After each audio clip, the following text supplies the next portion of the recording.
నక్షత్రం వారికి కుటుంబ వృద్ధి ఉంటుంది, సంతానం అన్ని రంగాల్లోనూ రాణిస్తూ ఉంటారు. ఈ రాశి వారి అదృష్ట సంఖ్య 6.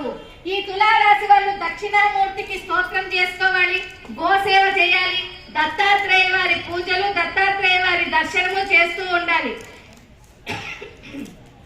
ఆ తర్వాత వృశ్చిక రాశి వారికి వీళ్ళకి గతం కంటే మేలుగా ఉంటుంది, పోయిన సంవత్సరం కంటే ఈ సంవత్సరం బాగుంటుంది. విశాఖ 4వ పాదము, అనురాధ 1, 2, 3, 4 పాదాలు, జ్యేష్ఠ 1, 2, 3, 4 పాదాలన్నీ ఈ వృశ్చిక రాశి వారికి చెంది ఉంటుంది. వీరికి ఆదాయం 8, వ్యయం 14, రాజపూజ్యం 4, అవమానం 5.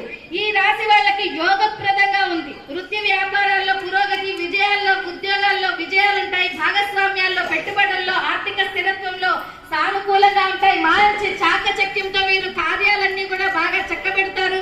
ఇంట్లో అనేకమైనటువంటి వివాహాలు ఇవి జరగడానికి అవకాశాలు, శుభ పరిణామాలు, కళ్యాణాలు ఇవన్నీ కూడా ఎప్పుడెప్పుడు అని ఎదురు చూస్తున్నటువంటి కూడా వీళ్ళకి ఇంట్లో బాగా జరుగుతాయి.